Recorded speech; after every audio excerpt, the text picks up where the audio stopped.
Бүтэц бүрэлдэхүүний тухай хуулийн дээр уламжлал хэв шинжээ хадгалж гэдэг үгийг сая ерөөсөө дэвж явах шиг байна. Өмнөх засгийн газрын үед кабинетийг бүрдүүлж исэн сөрөг хүчний төлөөлөл 2 дахь олон судалтай намын дарга нь тэргүүн шадар сайд бөгөөд эдийн засгийн хөгжлийн сайд гэдэг албыг хашдаг байсан. Тэгэхээр одоо Монгол Ардын намаас энэ засгийн газарт ажиллаж байгаа 3 шадар сайдын 2 нь ажиллаж байгаа.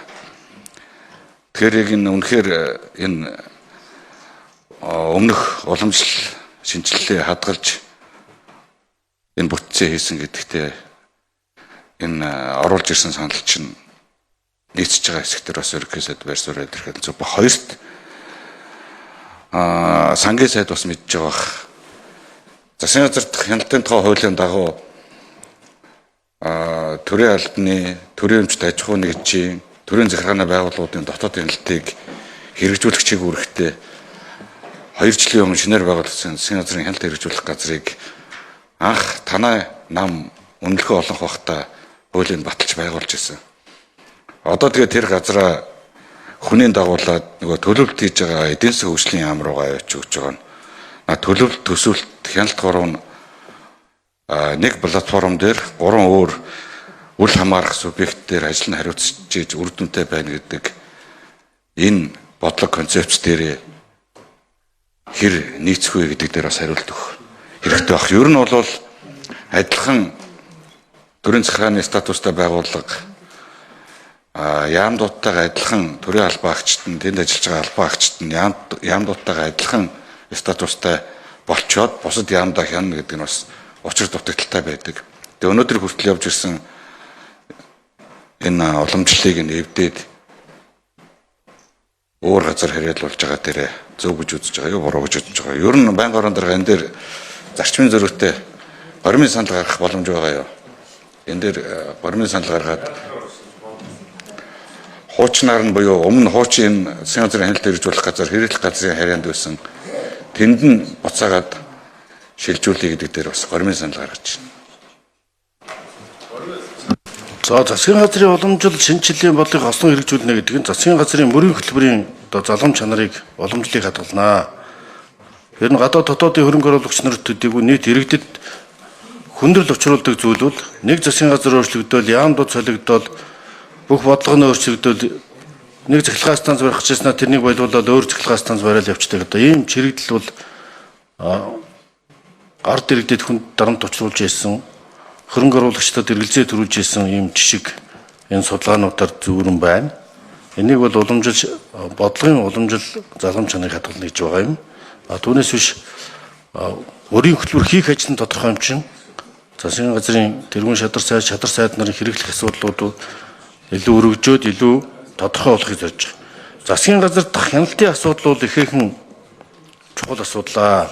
Та хэрвээ уншсан бол наа чинь бол хууль засгийн газрын гаргасан шийдвэрийн хяналт бол хэрэглэх газар дээр байж байгаа. Харин энэ эдийн засгийн бодлого төлөвлөл түүний хяналт хэрэгжилт цаашдаа бол энэ мэргэжлийн хяналт бүтээмжийн зөвлөл нэртэйгээр цаашдаа бол шинжлэгдэж энэ мэргэжлийн хяналттай байх зүйтэй гэдэг асуудал яригдж байгаа. Энэ цаашдаа энэ дараагийн намрын чуулганаар хэлж байгаа. Өнөөдөр үндсэндээ суманд эрүүл ахуйн чанар шаардлага хангадаг хяндаг газар байхгүй болсон. Тэнд хугацаанд дууссан хүүхэд багчуудад эрүүл мэндийн шаардлага хангасан уу, хугацаанд дууссан уу, хаанаас орж ирсэн тодорхойгүй бараа бүтээгдэхүүн хэмжээгээ зарагддаг болж хяналт тавьдгаа боллоо гэсэн ийм яриа шүүмжлэл засгийн газарт их ирж байгаа 11 төвд. Ингээд хяналт маань бол зүгээр зөвхөн засаглалын төвш дээр нь бас хувийн хвшилд хүндрэл чирэгдэл учруулдаг боллоо. Яам болгоны хян шалгалт давхцаж ирдэг боллоо. Хуучин энэ бүхнийг нэгтгээд нэг мэргэжлийн хяналт гээд нэг хяналт нэг л очих зорилготой байсан чинь одоо яам болгоны хяналт сар алгасалгүй хувийн хвшилтээр янз бүрийн шагнал шалгалтууд ирж дарамт шалгалт болж байна гэж ингэж ярьдаг юм сан шүмжлүүлж гарсан. Тийм учраас хяналтыг тодорхой болгох зорилгоор тэргүүн шадар сайдын эрхлэх асуудлын хүрээнд шилжүүлсэ. Хуучин угаасаа шадар сайдын харьяанд мэргэжлийн хяналт байсан. Тийм уламжлалтай байж ирж исэн. Харин засгийн газрын хяналт үнэлгээ мониторинг буюу засгийн газрын мөрийн хөтөлбөрийн хэрэгжилт хууль тогтоомжийн хэрэгжил биелэлтийг хэрэглэх газар дээр хэн шинжилгээ үнэлгээний газар байж хэрэгжүүлж хянж ирсэн ийм зарчимтай одоо энэ зарчмыг хуучин зарчмын үндсэндээ хадгалсан байна. Ерөнхий сайдыг концепц ойлгоогүй байгаад нэг харамсалтай байна. Мэргэжлийн хяналтын байгууллага үл байхаас үл хамааран салбарын хяналтын асуудлаас илүү энэ засгийн газрын хяналт хэрэгжүүлэх газар буюу энэ засгийн газрын хяналтын тухай хууль бол төрийн албан агч, төрийн өмчт аж ахуй нэгж, төрийн захиргааны байгууллагуудад дотоод хяналтыг хэрэгжүүлж одоо дотоод хяналт гэдэг чинь гадагшаа гардаг салбарын хяналт буюу хувийн хэвшил, иргэд аж ахуй нэгж рүү гарч байгаа гадаад хяналтаас тустай асуудал. Тэгээ энэ хоёр өөр асуудлаа холж яриад яж байгаад нэг харамсалтай байна. Тэгээ ер нь бол өнгөрсөн хугацаанд хамтарсан засгийн хүрээнд үйл ажиллагаа явуулж кабинет дотроо дотоод хяналтыг хэрэгжүүлэх чиглэлээр байгуулагдсан засгийн газрын хяналт хэрэгжүүлэх газар энийг та хэд маань ингээд өөгч учирхаач бас болгож байгаад бас харамсаж байна. Нэмсэн учраас шадар сайдын асуудалтай холбогдвол дэлгэнгүй хариулна. Ер нь бол хөгжлийн бодлого төлөвлөлтийн удирдлагын тухай хуулийг улсын хурлаар баталсан юм аа. Монд хөгжлийн бодлого төлөвлөлтийн төвний баримтчгийн хяналтад хэрэгжилтийн хяналт шинжилгээ үнэлгээний тайлбарлалын асуудал нь бодлого төлөвлөлтийн нэг үе шат байна. Зохицох шаардлагатай гэж заасан. Одоо сайдаа болгож байна. Эдийн засгийн яам бодлого төлөвлөлтийг хэрэгжүүлж байгаа бол тэрнийхээ хэрэгжилтийг өөрөө хямдаг байна гэсэн зохицоо нэгэд хөгжлийн бодлого төлөвлөлтийн удирдлагын тухай хуулийг заасан. Энэ биднээс ил батлсан хуулийн зарчим зарим талаас алдагдаана гэдэг нэг үзэж байгаа. Төлөвлөлт хэрэгжилтийн зохион байгуулалт болон хяналт үнэлгээ тайлагналтыг нэгдсэн зохиц бодлого удирдлага зохион байгуулалтаагаар хангах чигүүргийг Монгол улсын шадар сайдад шилжүүлж байгаа юм учраас энэ талаар учир сайд илрүүлж хариулна. Хөгжлийн бодлого төлөвлөлтийн хуультай холбоотой түүнд яаж хяналт авдгийг энэ хуулийн дээр ажилласан манай сандрын бямцах сайд илүү тодорхой зааж өгч хэрэгжүүлэх байна. За эх оны төсвийн төсөөл төсвийн хүрээний мэдээллийг бол боловсруулж их хурлд иргэн мэдүүлэх үүрэг нь бол эдийн засгийн хөгжлийн яамд хариалагддаг. За ингээд өнгөрсөн бүтэн жилийн хугацаанд улсын жилийн төлөвлөгөө 4 жилийн үйл ажиллагааны хөтөлбөр дээр боловсруулагдсан.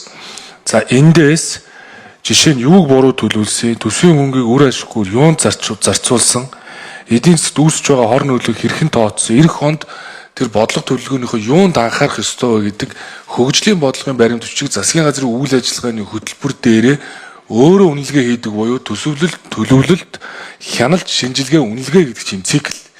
Ингэж явахгүй болохоор өмнө нь бид нөгөө байнгын орон дээр орж ирэхээр 3 сайд орж ирээд хинэн нөгөө бодлого засгийн газрын хөтөлбөрөөр хамгаалахын байг нь ойлгомжгүй байсан. Засгийн газрын хэрэг эрхлэх газар бол нөгөө хууль тогтоомжийн хэрэгжилт буюу дотоод тэр асуудлаа хариуцаа явна. Эдийн засгийн яам болвол тэгэхээр тэр 4 жилийн үйл ажиллагааныхаа хөтөлбөр дээр суурилсан жилийн төлөвлөгөөгөө өөрөө үнэлээд их хурл дээр ч гэсэн хамгаалаад гардаг байхгүй бол их хурлаар баталсан засгийн газрын үйл ажиллагааны хөтөлбөр тэр аймаг орон нутагта хэрхэн уялдж байгаа. Тэр салбаруудын ажил хэрхэн одоо урагшилж байгаа. Яагаад тэр 5 сарын 31-ээс өмнө үйл ажиллагааны хөтөлбөр тусгацсан ажлуудаа тендер юмны зарлж эхлүүлж чаддгүй. Одоо 5 сарын 31 гэхэд 500 гаруй төс хөтөлбөр зарлагдахгүй болоод ингээд татагж байна гэдэг чинь төлөвлөлт өөрөө эргээд үнэлгээгээ хийж чадаагүйтэй л холбоотой. Тэгэхээр хөгжлийн яам гэдэг бол хөгжлийн бодлого төлөвлөлт түүний удирдлагын хуулиа барьж ажиллана.